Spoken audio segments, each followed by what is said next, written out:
नमस्कार ट्रेनीज। मैं अनुराग सक्सेना आप सभी लोगों का हार्दिक स्वागत एवं अभिनंदन करता हूं इंस्ट्रक्टर कम्युनिटी की खास पेशकश मास्टर क्लासेस में। तो ट्रेनीज, जैसा कि हम लोगों ने आपसे वादा किया था कि हम एक डेडिकेटेड प्लेलिस्ट लाएंगे कौन से क्वेश्चंस की, उन क्वेश्चंस की जो पहले आपके एग्जाम में आ चुके हैं। तो हमने नीमी की साइट से डाउनलोड करके तो जो 9/4/2021 को ITI प्रथम वर्ष का जो परीक्षा हुई थी उसमें वर्कशॉप कैलकुलेशन साइंस के जो 20 क्वेश्चन आए थे, ठीक है, उनका हमने ये PDF तैयार करा है। तो ये क्लास आपके लिए बहुत ज़्यादा खास है क्योंकि ये जो क्वेश्चन है भारत स्किल से हैं।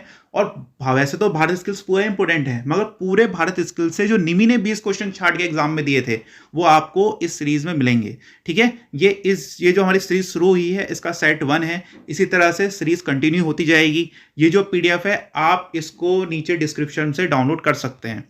ठीक है, तो ये जो वीडियो है इससे आपको बहुत ज़्यादा फायदा होगा और आप इन क्वेश्चंस को बिल्कुल भी मिस मत करिए। इन 20 क्वेश्चंस को अच्छे से पढ़ के जाइए। जिनका बैक एग्जाम अब आने वाला है वो खासकर इसको बहुत अच्छे से करके जाएं। ठीक है, आपको मेरी पूरी उम्मीद है बहुत सारे क्वेश्चंस यहाँ से मिलेंगे क्योंकि जो निमी है ये बहुत सारे रिपीटेड क्वेश्चंस आपको देता है एग्जाम्स में। ठीक है, तो आज की जो मास्टर क्लास है ये है 9/4/2021 को ITI प्रथम वर्ष के पेपर में जो क्वेश्चंस आए थे वर्कशॉप कैलकुलेशन साइंस के, वो हम डिस्कस करेंगे और अपने स्टाइल में करेंगे, कॉन्सेप्ट्स के साथ। ठीक, तो चलिए बिना किसी तरीके शुरू करते हैं। तो इसमें मैंने बिल्कुल भी लैंग्वेज चेंज नहीं करी है। जो लैंग्वेज एग्जाम में आई थी सेम टू सेम मैंने वही कॉपी करके यहाँ पे लिखी है। ठीक है, तो इससे आपको लैंग्वेज का भी पता चल जाएगा कि लैंग्वेज कैसी रहती है। बाकी भारत स्किल के क्वेश्चंस हैं तो आपने इन क्वेश्चंस को वहां भी देखा होगा। अच्छा, एक बात और, जब हम इन क्वेश्चंस को करेंगे तो मैं आपको 2-3 सेकंड का टाइम भी दूंगा। तो उस टाइम फ्रेम में आप इस क्वेश्चंस को खुद से अटेम्प्ट करने की कोशिश करें, जिससे आपको अपने लेवल का पता चले कि अगर आप इस पेपर को देते तो आपके कितने नंबर आते। ठीक है, क्योंकि पूरा पेपर पहले आ चुका है 9/4/2021 को। तो चलिए बिना किसी देरी के शुरू करते हैं। अच्छा देखिए, पहला क्वेश्चन है, व्हाट इज गति की इकाई क्या है? What is the unit of speed?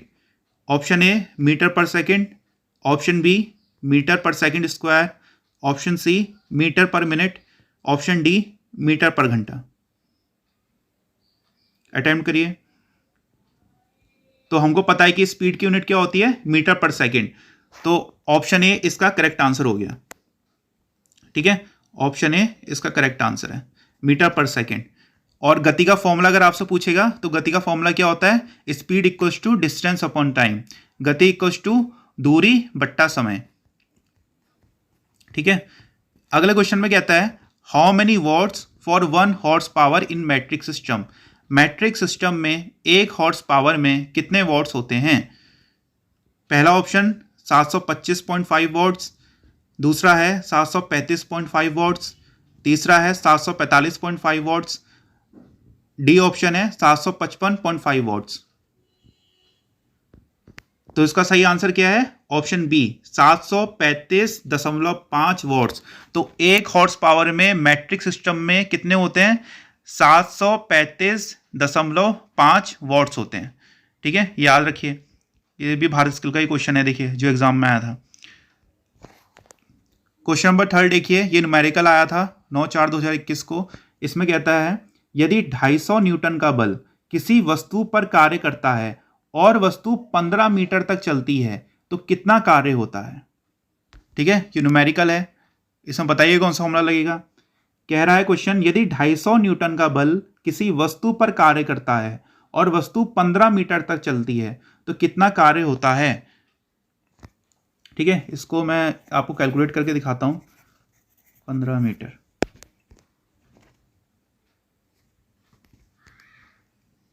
ठीक है, ये देखिए। तो उसने हमको क्या कहा, कोई वस्तु है, जब हमने उसमें जब हमने उसमें कुछ फोर्स लगाया, 250 न्यूटन का फोर्स लगाया तो 15 मीटर तक चली है। तो हमसे पूछा है कि वर्क कितना हुआ। तो आपको पता है कि वर्क का फॉर्मूला क्या होता है? फोर्स इंटू डिस्टेंस होता है। ठीक है, कि कितना बल आपने उस पर लगाया और कितनी दूरी उसने तय की। तो जो हमारा कार्य होता है उसका सूत्र क्या होता है? बल गुणा दूरी। तो इसमें आपने कुछ नहीं करना, हमारा बल कितना है? 250 है। ठीक है, और दूरी कितनी है? 15 मीटर है। तो इसको आप इंटू कर दीजिए 250 इंटू 15 को, तो आपका आंसर आ जाएगा 5 2 10 12 10052। ठीक है, तो आंसर हमारा कितना आ गया 3750 जूल्स। न्यूटन मीटर को जूल बोलते हैं। ठीक है, मैंने क्या कहा, इस क्वेश्चन में हमने कुछ नहीं करना है, सीधे सीधे कार्य का सूत्र लगाइए, बल गुणा दूरी। बल हमको दिया है 250 न्यूटन और दूरी कितनी है 15 मीटर। सॉल्व करेंगे 3750 जूल, आपका आंसर आ जाएगा।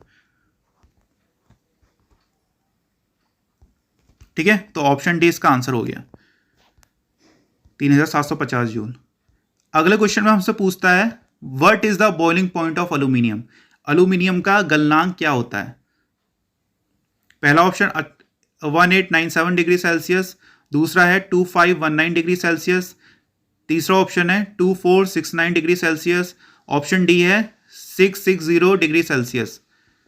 बताइए, तो इसका करेक्ट आंसर क्या है, ऑप्शन बी। तो अच्छे से याद कर लीजिए कि जो एल्यूमिनियम होता है, ठीक है, उसका बॉइलिंग पॉइंट होता है 2519 डिग्री सेल्सियस।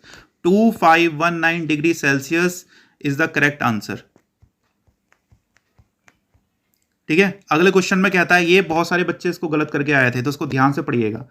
1 ग्राम पानी का तापमान 1 डिग्री सेल्सियस 1 ग्राम पानी का 1 डिग्री सेल्सियस तापमान बढ़ाने के लिए आवश्यक ऊष्मा की मात्रा को क्या कहते हैं। 1 ग्राम पानी का 1 डिग्री सेल्सियस तापमान बढ़ाने के लिए आवश्यक ऊष्मा की मात्रा को क्या कहते हैं। Option first is joule, option B is calorie, option C British thermal इकाई and option D is centigrade ऊष्मा इकाई। ठीक है, तो ये जो ऊपर लिखा है ये हमारी कैलोरी की डेफिनेशन है। आप लोग सभी लोग अटेम्प्ट करते रहिए, इससे आपको अपनी तैयारी का भी एहसास होगा कि आप कितने तैयार हैं। ठीक है, तो 1 ग्राम पानी का 1 डिग्री सेल्सियस तापमान बढ़ाने के लिए जो हमको ऊष्मा देनी होती है उसको हम क्या बोलते हैं, कैलोरी बोलते हैं। तो इसका आंसर कैलोरी हो गया। अगले क्वेश्चन में कहता है what is the SI unit of heat. ऊष्मा की एसआई इकाई क्या है। पहला ऑप्शन है कैलोरी, सेकंड है जूल, थर्ड है सेंटीग्रेड ऊष्मा इकाई, फोर्थ है ब्रिटिश थर्मल इकाई। तो इसका सही आंसर क्या है, जूल। ठीक है, आप लोग अपने मनी मन में अटेम्प्ट करते रहिए। तो जूल हमारी क्या होती है, ऊष्मा की एसआई इकाई होती है, जूल। क्वेश्चन 7 फिर से न्यूमेरिकल है। यदि एक रॉड 20 डिग्री सेल्सियस पर 100 मीटर लंबा और 100 डिग्री सेल्सियस पर 100.14 मीटर लंबा पाया जाता है तो उसका रेखीय प्रसार गुणांक क्या है। ठीक है, अब इसको सॉल्व करना पड़ेगा, तो जल्दी से बताइए इसमें कौन सा फॉर्मूला लगता है। भारत स्किल में ये सारे क्वेश्चंस हम डिस्कस कर चुके हैं। अगर आपने हमारी वीडियोस देखी हैं भारत स्किल की तो आप आसानी से इनको कर पाएंगे। ठीक है, तो देखिए इसमें एक फॉर्मूला मैंने आपको बताया था जब हम भारत स्किल डिस्कस कर रहे थे, L = LO1 + अल्फा dt। ठीक, इसमें L क्या होता है, L होती है हमारी न्यू लेंथ। ठीक, जब हमने उसको गर्म कर दिया, ठीक है, जब हमने उसको गर्म करा तब उसकी लेंथ क्या थी, उसको हम बोलेंगे ओरिजिनल लेंथ। तो जब वो 20 डिग्री सेल्सियस पर था तब उसकी ओरिजिनल लेंथ क्या थी, LO, ओरिजिनल लेंथ। ठीक, अब जब आप उसको गर्म करेंगे तो उसका साइज बढ़ जाएगा रॉड का। ठीक है, तो उसको हम बोल देंगे नई लेंथ, न्यू लेंथ, उसको शो करते हैं L से। ठीक है, ये आपका 1 होता है अल्फा, ये अल्फा का नाम होता है रेखीय प्रसार गुणांक। ये सब हम डिस्कस कर चुके हैं अपने भारत स्किल्स के लेक्चर में, हीट एंड टेम्परेचर चैप्टर से क्वेश्चन है। रेखीय प्रसार गुणांक, coefficient of linear expansion, and dt आपका होता है तापमान में परिवर्तन। ठीक है, तापमान में परिवर्तन, तापमान में परिवर्तन। ठीक, अब देखिए, अब इसको थोड़ा सा सॉल्व करेंगे। L = L0, ठीक है, L0 अल्फा dt। ठीक, इसको यहां भेज दिए तो L - L0 = L0 alpha dt। तो L - L0 क्या हो जाता है, L0, इसको जो O होता है इसको हम लोग L0 भी बोलते हैं, तो कंफ्यूज मत होइएगा। ठीक है, चाहे तो LO बोलिए या फिर L0 बोलिए की बात है। तो L - LO कितना हो जाता है, डेल्टा L हो जाता है, LO अल्फा dt। तो आप चाहिए तो याला फॉर्मूला याद करिए, या याला फॉर्मूला आपको इजी पड़ रहा है तो आप याला याद करिए, दोनों से ही आपका आंसर आ जाएगा।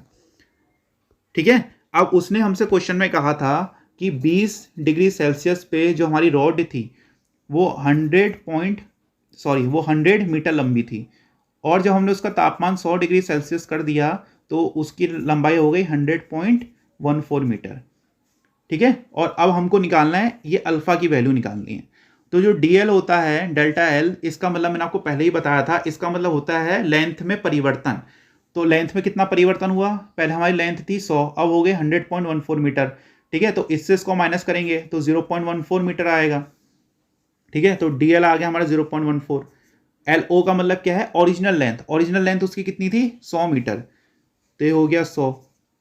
ठीक, अल्फा हमको निकालना है। और DT तापमान में परिवर्तन कितना है, 100 माइनस 20, पहले 20 था अब 100 हो गया, मतलब 80 डिग्री सेल्सियस का परिवर्तन आया है। ठीक है, अब यहाँ अल्फा निकालना है, यहाँ ये सब इंटू में है, इक्वल टू के पार जाएंगे तो इनका साइन चेंज होगा। ठीक, ये नीचे लिखे जाएंगे, तो 100 इंटू 80 इक्वल टू अल्फा। ठीक है, सॉल्व करिए अब इसे। 0.14 बट्टे 100 इंटू 80, तो ये आएगा आपका 14/8। ठीक है, कितने जीरो बनेंगे, ये देखिए 2 0 3 0 और 2 0 पॉइंट के नीचे आएंगे, तो गुणा 10⁵5, तो बनेगा 14 इंटू 8, 14/8 इंटू 10⁻⁻5। ठीक है, 2 7 जा 4, 2 4 जा 8, 2 7 जा 14, तो 7 4 1 जा 4, 7 में 4 का 3, पॉइंट लगा 0, 4 7 जा 28। ठीक है, 10 में से 7 काटा 2, 1.75, तो इसका आंसर आएगा 1.75 इंटू 10⁻⁻5। इसकी यूनिट होती है प्रति डिग्री सेल्सियस। ठीक है, जो हमारा रेखीय प्रसार गुणांक होता है अल्फा, इसकी यूनिट होती है प्रति डिग्री सेल्सियस। ठीक है, तो इसका आंसर हमारा आ गया option B, 1.75 into 10⁻⁻5 degree Celsius. ठीक है, आप इसका सोल्यूशन याद करिए। ठीक है, अगर आपको वो करने में दिक्कत हो रही है तो आप इसका आंसर अच्छे से देख लीजिए। इसका आंसर है 1.75 इंटू 10⁻⁻5 डिग्री सेल्सियस। ठीक है, क्वेश्चन नंबर 8 देखिए, what is the area of square whose side is 18 centimetre. एक वर्ग जिसकी भुजा 18 सेंटीमीटर है, उसका क्षेत्रफल क्या होगा। ठीक है, ये भी न्यूमेरिकल है। आप सभी को पता है जो हमारा स्क्वायर होता है, वर्ग होता है, ठीक है, उसका एरिया का, उसके क्षेत्रफल का सूत्र क्या होता है, उसका क्षेत्रफल का सूत्र होता है भुजा का स्क्वायर। जितनी भी उसकी भुजा करी है उसका स्क्वायर कर दीजिए। जैसे उसकी भुजा कितनी दी है हमको, 18 सेंटीमीटर दी है। ठीक है, जैसे इसकी भुजा हमको कितनी दी है, 18 सेंटीमीटर दी है, तो इसका एरिया कितना हो जाएगा, वो होता है भुजा का स्क्वायर। तो भुजा कितनी दी हमको, 18 दी है, तो 18 का स्क्वायर करेंगे तो कितना आएगा, 18 गुणा 18। ठीक है, ये निकालेंगे 324 सेंटीमीटर स्क्वायर आपका आंसर आएगा। ठीक है, बहुत इजी क्वेश्चन है। क्वेश्चन का लेवल भी समझते रहिए आप कि किस तरह से क्वेश्चन पूछे जा रहे हैं, क्वेश्चन का लेवल, हार्डनेस कैसी है। तो इसका करेक्ट आंसर हो गया 324 सेंटीमीटर स्क्वायर। 9 वाला देखिए, what is the LCM of 12, 18, 6 and 36। ठीक है, करिए, कोशिश करिए करने की। 12, 18, 6 और 36 का एलसीएम निकालना है। ठीक है, क्वेश्चन देखिए, न्यूमेरिकल पोर्शन जो पूछा है वो ज़्यादा टफ नहीं पूछा गया था इस पेपर में। बस सॉल्व करिए इसे, इसका एलसीएम निकालते हैं। 3 4 जा 12, 3 6 जा 18, 3 2 जा 6, 3 1 जा 3, 3 2 जा 6, 2 2 जा 4, 2 3 जा 6, 1 6, 2 1 जा 2, 3 1 3। ठीक है, तो उसका एलसीएम कितना आ गया, 3 गुणा 2 गुणा 2 गुणा 3, 3। ठीक है, तो इसे इंटू कर लेंगे जल्दी से। 3 2 जा 6, 6 2 जा 12 और 12 3 जा 36, तो 36 इसका आंसर आ जाएगा एलसीएम का। ठीक है, क्वेश्चन का लेवल समझिए किस तरह से क्वेश्चन आ रहे हैं। तो 36 इसका आंसर हो गया। और जिन लोगों ने भी मेरी भारतीय स्किल की सीरीज देखी है वो जानते हैं, वो समझ रहे होंगे कि सारे क्वेश्चंस कहां से आ रहे हैं। ठीक है, अगला क्वेश्चन ट्रिग्नोमेट्री से है, which is equal to sine theta. Sine theta किसके बराबर होता है। ऑप्शन ए विपरीत भुजा बट्टे कर्ण, ऑप्शन बी कर्ण बट्टे विपरीत भुजा, ऑप्शन सी आसन्न भुजा बट्टे कर्ण, ऑप्शन डी कर्ण बट्टे आसन्न भुजा। ठीक है, तो जब मैंने आपको ट्रिग्नोमेट्री पढ़ाई थी, ठीक, जब हमने ट्रिग्नोमेट्री का लेक्चर लिया था भारतीय स्किल का, तो मैंने उसमें आपको बताया था कि निमी ने थोड़ा सा यहाँ पे हमको कंफ्यूज करा है, कंफ्यूज करने का प्रयत्न करा है। ठीक है, छोटा सा प्रयत्न। तो देखिए, जब मैंने ट्रिग्नोमेट्री बताई थी तो मैंने बताया था पूरा खेल ट्रिग्नोमेट्री में किसका होता है, राइट एंगल ट्रायंगल का होता है। हमारा राइट एंगल ट्रायंगल बन गया है ABC और एंगल हमने मान लिया थीटा, ठीक। और इसके लिए आपको याद करना पड़ेगा लाल बट्टे कक्का, ठीक है। ये सब मैं अपने जो हमारा लेक्चर है ट्रिग्नोमेट्री का उसमें डिटेल में डिस्कस कर चुके हैं। तो ये साइन थीटा के लिए होता है, लंब बट्टे कर्ण, आधार बट्टे कर्ण होता है कॉस थीटा के लिए, और लंब बट्टे आधार होता है टेन थीटा के लिए, ठीक। अब हमसे पूछा है कि साइन थीटा किसके बराबर है, तो साइन थीटा हमको पता है किसके बराबर होता है, लंब बट्टे कर्ण के बराबर, ठीक है। मगर जो हमको ऑप्शन दिए गए हैं, ऑप्शन में अगर आप गौर फरमाएंगे तो ऑप्शन में आपको कहीं पर भी जो आगे है, ठीक है, विपरीत भुजा, आसन्न भुजा, इस तरह से लिखा गया है। तो इसका क्या मतलब हुआ, तो इस बात को मेरी अच्छे से याद कर लेना, जो आपको नीमी के क्वेश्चन है उसमें आपको ऐसा ही दिखेगा, ठीक। तो आपको पता है जहां भी परपेंडिकुलर बनता है उसको लंब बोलते हैं, ठीक है, और ये वाली साइड हमारी कर्ण होती है और ये हमारा आधार होता है, ठीक है। जो निमी की भारत के लिए क्वेश्चन है उन्होंने एक छोटी सी चालाकी करी, उन्होंने क्या किया, उन्होंने आधार को बोलना शुरू कर दिया आसन्न भुजा,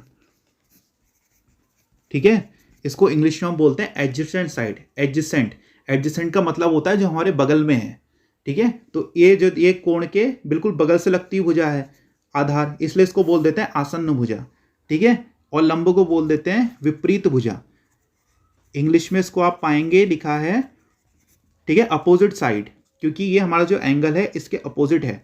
तो आप बिल्कुल कंफ्यूज मत होइए, आप लाल बट्टे कक्का से पहले इस तरह से ड्राइव कर लीजिए, लंब बट्टे कर्ण, और फिर लंब को हम क्या बोलते हैं, विपरीत भुजा, और कर्ण को कर्ण ही बोलते हैं, कर्ण का कोई दूसरा नाम नहीं है, ठीक है। तो ये क्या बन जाएगा, विपरीत भुजा बट्टे कर्ण, ठीक है। तो ये इसका आंसर हो गया, इसको याद कर लीजिए। वैसे अगर आपसे कॉस थीटा का पूछ देगा तो कॉस थीटा का क्या होता है, आधार बट्टे कर्ण होता है, आपको पता है लाल बट्टे कक्का वाले फॉर्मूले से, आधार बट्टे कर्ण, ठीक। तो आधार इसको हम क्या बोलते हैं, आसन्न भुजा भी बोलते हैं। तो आसन्न भुजा बट्टे कर्ण, तो ये इसका हो जाएगा। उसी तरह से टेन थीटा का हो सकता है, लंब बट्टे आधार होता है, तो लंब को क्या बोलते हैं, विपरीत भुजा बट्टे आधार, ठीक है, कंफ्यूज मत होइएगा, ठीक। तो बताइए साइन थीटा किसके बराबर है, अटेम्प्ट करिए, ठीक है। तो साइन थीटा किसके बराबर हो गया, विपरीत भुजा बट्टे कर्ण, अभी अभी हमने डिस्कस किया है, ठीक है। तो option A is the right answer, याद कर लीजिए अच्छे से, साइन थीटा बराबर विपरीत भुजा बट्टे कर्ण। अगला क्वेश्चन है, what is the square root of 529, 529 का वर्गमूल क्या है।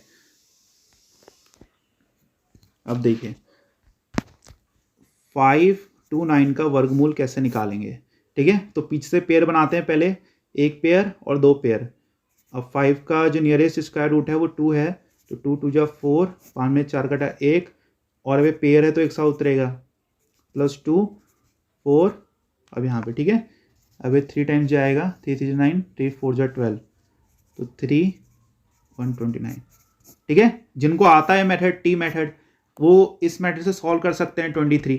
जिनको नहीं आता है आप इसको याद कर सकते हैं कि 529 का स्क्वायर रूट कितना है, 23 है,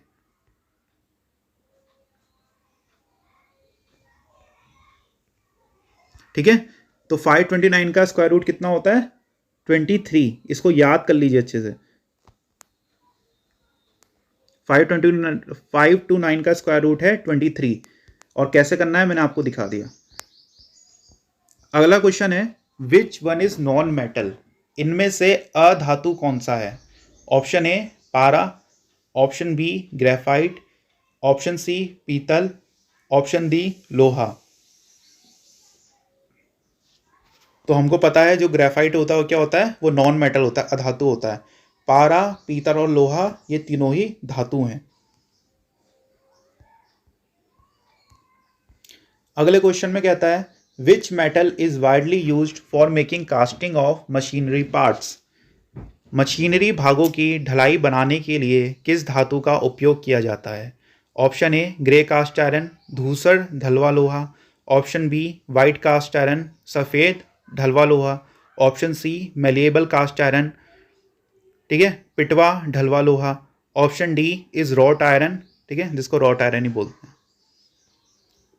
तो जो फिटर वाले होंगे वो काफ़ी अच्छे से समझ रहे होंगे कि जो ग्रे कास्ट आयरन होता है वो मशीनरी भागों की ढलाई बनाने के काम आता है। तो उसका करेक्ट आंसर है ग्रे कास्ट आयरन। अगला क्वेश्चन है which alloy steel is use to make permanent magnets. स्थायी चुंबक बनाने के लिए किस इस्पात का उपयोग किया जाता है। Option A silicon steel, option B manganese steel, option C vanadium steel, option D cobalt steel. तो उसका करेक्ट आंसर है कोबाल्ट स्टील। तो जो कोबाल्ट स्टील है उसके हम परमानेंट मैग्नेट्स बनाते हैं, स्थायी चुंबक जिसे हिंदी में बोलते हैं। क्वेश्चन नंबर 15 है which steel is used for making files and cold chisel. रेती और छेनी बनाने के लिए किस स्टील का उपयोग किया जाता है। Option A low carbon steel, option B मध्यम carbon steel, option C high carbon steel, option D stainless steel. तो जो फिटर वाले हैं वो आसानी से जानते हैं कि जो हमारी जो फाइल्स वगैरह हैं वो हाई कार्बन स्टील की बनी होती हैं।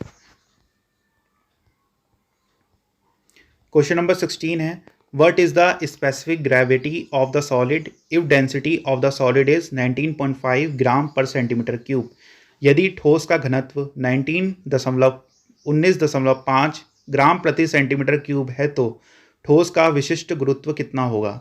Option A 18, option B 18.5, option C 19, option D 19.5। करिए, अटेम्प्ट करिए। ठीक है, अब स्पेसिफिक ग्रेविटी देख के परेशान होने वाली कुछ, ठीक है। तो देखिए स्पेसिफिक ग्रेविटी क्या होती है। स्पेसिफिक ग्रेविटी की अगर मैं बात करूं, जिसे हम हिंदी में क्या बोलते हैं, विशिष्ट गुरुत्व, ये क्या चीज़ होती है। ठीक, इसका सूत्र होता है डेंसिटी ऑफ सब्सटेंस। ठीक है, जिस चीज़ की भी आपको स्पेसिफिक ग्रेविटी निकाली है उसका घनत्व रखिए, घनत्व डेंसिटी ऑफ सब्सटेंस बट्टे डेंसिटी ऑफ वाटर। ठीक, उस सब्सटेंस का घनत्व बट्टे पानी का घनत्व। तो हमको क्वेश्चन में उस जिसका हमको स्पेसिफिक ग्रेविटी निकालनी है उसका हमको दिया गया है घनत्व 19.5 ग्राम प्रति सेंटीमीटर क्यूब। ठीक, और पानी की डेंसिटी आपको कभी भी क्वेश्चन में नहीं देगा तो आपको याद करनी पड़ेगी। तो पानी की डेंसिटी होती है 1 ग्राम प्रति सेंटीमीटर क्यूब। ठीक है, पानी का घनत्व होता है 1 ग्राम प्रति सेंटीमीटर क्यूब। तो यहाँ पे 1 ग्राम प्रति सेंटीमीटर क्यूब रखेंगे, इससे कटेगा तो आपका आंसर कितना आएगा 19.5। ठीक है, तो स्पेसिफिक ग्रेविटी कितनी आ गई 19.5। ठीक है, तो इस क्वेश्चन का आंसर हो गया ऑप्शन डी 19.5। अगले क्वेश्चन में कहता है what is the formula for induced EMF. ठीक है, इंड्यूस्ड ईएमएफ के लिए क्या सूत्र है। Option A B² sine theta volts, option B BL sine theta volts, option C BLV sine theta volts, option D B² sine theta volts. तो option C is the right answer. जो हमारा induced EMF होता है उसका सूत्र होता है BLV sine theta. ठीक है, अच्छे से याद करिए, जो हमारा इंड्यूस्ड ईएमएफ होता है उसका सूत्र होता है BLV साइन थीटा। ठीक है, ये बेसिक इलेक्ट्रिसिटी, भारत स्किल के जो बेसिक इलेक्ट्रिसिटी चैप्टर है उससे क्वेश्चन है। ये सब हम अपनी प्लेलिस्ट में सॉल्व कर चुके हैं, आप वहाँ पर आके डिटेल में इनको देख सकते हैं। अगले क्वेश्चन में कहता है which is very good conductor. कौन सा बहुत अच्छा कंडक्टर है। ऑप्शन ए तांबा, option B cast iron, option C wrought iron, option D steel. तो आपको पता है कि जो तांबा होता है कॉपर, उसकी तारें बनती हैं, आपके घरों में जो तारें लगी हैं कॉपर की हैं। तो कॉपर इन सब में से सबसे अच्छा कंडक्टर है। ठीक है, लैंग्वेज आप गौर करिए, कंडक्टर को कंडक्टरी, इंग्लिश में कंडक्टरी दिया गया है, चालक या इस तरह के टर्म्स का उपयोग नहीं किया गया। तो थोड़ी बहुत इंग्लिश के टर्म्स से आपको फैमिलियर होना पड़ेगा। 19 क्वेश्चन फिर न्यूमेरिकल है what is the power required if I equals to 0.455 amperes, R equals to 484 amperes. ठीक है, P हमको निकालना है। ठीक है, कितने पावर की आवश्यकता है यदि I equals to 0.455 ampere, R equals to 484 ohms और P हमको निकालना है। जिनको आता है वो वीडियो पॉज करके अटेम्प्ट करने का जरूर प्रयत्न करिए। ठीक है, अब आगे मैं इसका सोल्यूशन बता रहा हूँ। अब देखिए ठीक है, तो आपको सीधा सा फॉर्मूला मैंने आपको बताया था, P equals to I square R। Basically हमारे पास पावर के 3 फॉर्मूले होते हैं। जो सबसे बेसिक फॉर्मूला होता है वो होता है P इक्वल्स टू VI। ठीक, अगर आप ओम्स लॉ ने कहा था V इक्वल्स टू IR। ठीक, अगर आप V की जगह IR यहाँ पे रख दें तो ये इस तरह से बनेगा, तो I into I square R बन जाता है, जो हमारा ये वाला फॉर्मूला हो गया। ठीक, अगर इस फॉर्मूले में आप I की जगह V बट्टे R रख दें ओम्स लॉ से ड्राइव करके, ठीक है, तो ये बन जाएगा P equals to V, I की जगह V बट्टे R, तो ये बन जाता है V स्क्वायर बाय R। तो ये पावर के 3 फॉर्मूले हैं, ये तीनों आप याद करेंगे, किससे भी क्वेश्चन आ सकता है। बहरहाल हमारा क्वेश्चन आया है P equals to I square R से, जहाँ पे हमको I दिया गया है 0.45। ठीक है, तो उसका स्क्वायर हो जाएगा, इनटू में R रहेगा, R हमको दिया गया है 484 ओम्स, तो इसका स्क्वायर करेंगे 0.455 इंटू 0.455 इंटू 484। ठीक है, इसको सॉल्व करेंगे तो 0.207 आएगा, 484 के 484। ये सारे प्रश्न हम अपने जो हमारा भारत स्किल्स है उसमें सॉल्व कर चुके हैं, आप हमारी प्लेलिस्ट को विजिट कर सकते हैं। इसको सॉल्व करेंगे तो 100.2 वॉट्स आपका आंसर आएगा। ठीक है, तो 100.2 watts is the right answer. 100.2 watts is the right answer. एक सजेशन आप सभी को दे रहा हूँ, ठीक है, कि आप जब भी क्वेश्चन करें तो अप्रॉक्सीमेशन इसमें ना दें। ये मैंने आपको भारत स्किल्स में ही बताया था, क्योंकि इसमें ऑप्शन आप देखिए कितने क्लोज हैं, 98.2, 99.2, 100.2। ठीक है, तो अगर आप थोड़ा सा भी अगर इसको अप्रॉक्सीमेट लेने की कोशिश करेंगे, जैसे मान लीजिए अगर आपने 0.455 की जगह 0.45 लेके सॉल्व कर दिया, या फिर 0.207 की जगह 0.2 लेके सॉल्व कर दिया, तो आपका आंसर थोड़ा ऊपर नीचे आएगा और आप गलत ऑप्शन में टिक कराएंगे और आपका आता हुआ क्वेश्चन में आपके नंबर चले जाएंगे। तो इसका बहुत विशेष ध्यान रखना कि आप अप्रॉक्सीमेट ना लें, पूरी वैल्यूज लेके ही आपको सॉल्व करना है। ठीक है, तो इसका आंसर हो गया 100.2 watts. Now the last question, what is the ratio between the distance moved by the effort to the distance moved by the load. प्रयास द्वारा चलित दूरी एवं भार द्वारा तय की गई दूरी के अनुपात को क्या कहते हैं? Option A mechanical advantage, option B velocity ratio, option C efficiency, option D fulcrum. ठीक है, तो ये क्वेश्चन जो है लीवर्स एंड सिंपल मशीन्स का है, तो इसका सही आंसर है ऑप्शन बी वेलोसिटी रेशियो। तो वेलोसिटी रेशियो क्या होता है? प्रयास द्वारा चलित दूरी बट्टे भार द्वारा चलित दूरी। ठीक है, तो ये थे हमारा आज का मास्टर क्लास का सेट 1 ITI फर्स्ट ईयर के लिए। ठीक, इसी तरह के और भी सेट्स हम आगे आते रहेंगे। आप ये जो हमारा PDF है नीचे डिस्क्रिप्शन से डाउनलोड कर सकते हैं और अपने दोस्तों के साथ भी ज़रूर शेयर कीजिए, खासकर जिनका बैक पेपर है उनके लिए बहुत ज़्यादा बेनिफिशियल होने वाला है। और जो भी पेपर देंगे उसमें आपको इनमें से बहुत सारे क्वेश्चंस दिखेंगे। ठीक है, अगर आपको आज की हमारी वीडियो पसंद आई हो तो हमारी वीडियो को लाइक करिए, हमारे चैनल को सब्सक्राइब करिए। आज की हमारी वीडियो देखने के लिए बहुत बहुत धन्यवाद।